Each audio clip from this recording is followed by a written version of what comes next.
بسم اللہ الرحمن الرحیم۔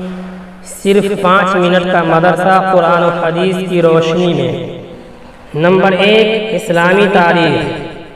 حضرت یحییٰ علیہ السلام حضرت زکریا علیہ السلام کے فرزند اور اللہ تعالیٰ کے نبی تھے۔ وہ نیک لوگوں کے سردار اور زہد و تقوی میں بے مثال تھے۔ اللہ تعالیٰ نے بچپن سے ہی علم و حکمت سے نوازا تھا۔ انہوں نے شادی نہیں کی تھی، مگر اس کے باوجود ان کے دل میں گناہ کا خیال بھی پیدا نہیں ہوا۔ وہ اللہ تعالیٰ کے خوف سے بہت رویا کرتے تھے۔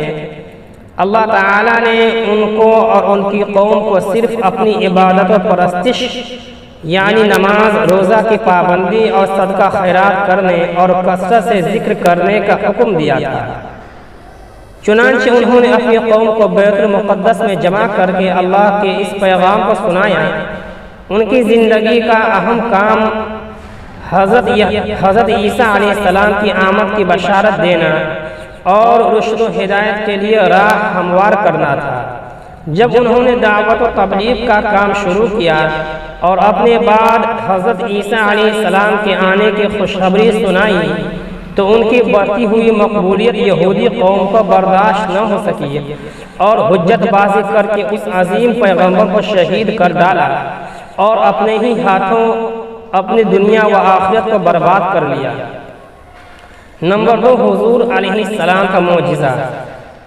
حضرت نعمان بن بشیر رضی اللہ عنہ کی بہن بیان کرتی ہے کہ خندق کی کھدائی کے موقع پر میری والدہ محترمہ عمرہ بنت رواحہ نے مجھے بلایا اور میرے دامن میں ایک لب یعنی دونوں ہتھیلی بھر کر کھجور دی اور فرمایا، یہ اپنے والد اور اپنے ماموں عبداللہ بن رواحہ کو دے آؤ۔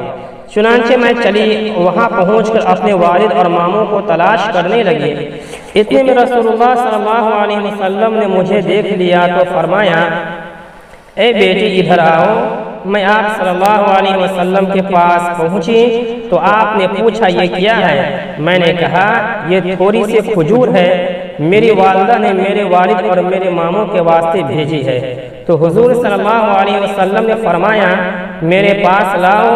میں نے سارے کھجور حضور صلی اللہ علیہ وسلم کی ہتھیلی مبارک میں رکھ دی اور پھر ایک کپڑا بچھوا کر اس پر بکھیر دی اور ایک آدمی کو فرمایا کہ آواز لگاؤ۔ چنانچہ اس آواز پر سب لوگ جمع ہو گئے اور کھانا شروع کر دیا اور کھجور بڑھتی گئی، یہاں تک کہ سب لوگوں نے پیٹ بھر کر کھائی، پھر بھی اتنی زیادہ بچ گئی کہ کپڑے پر سے کھجور زمین پر گر رہی تھی۔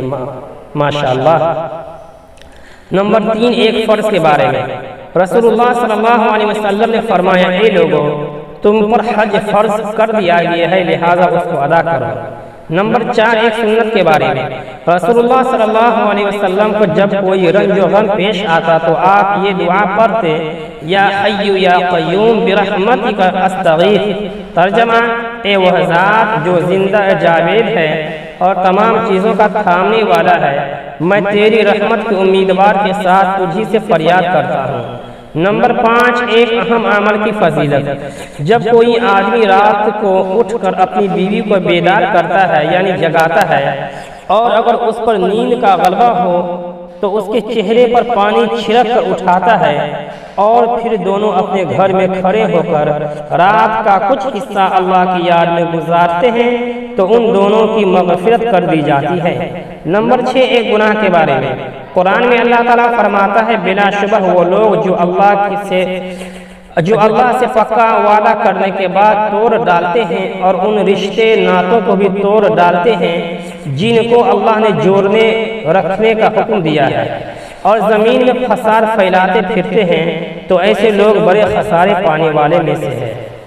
نمبر 7، دنیا کے بارے میں۔ قرآن میں اللہ تعالیٰ فرماتا ہے، لوگوں میں سے بعض ایسے بھی ہیں جو کہتے ہیں کہ اے ہمارے پروردگار، ہم کو جو کچھ دینا ہے دنیا ہی میں دے دیجئے، تو ان کو جو کچھ ملنا ہوگا وہ دنیا ہی میں مل جائے گا اور ایسے شخص کو آخرت میں کچھ حصہ نہ ملے گا۔ نمبر 8، آخرت کے بارے میں۔ رسول اللہ صلی اللہ علیہ وسلم نے فرمایا، اہل جنت کے سر پر ایسے تاج ہوں گے جن کا ادنا سے ادنا موتی بھی مشرق و مغرب کے درمیان کی چیزوں کو روشن کر دے گا۔ نمبر 9، طب نبوی سے علاج۔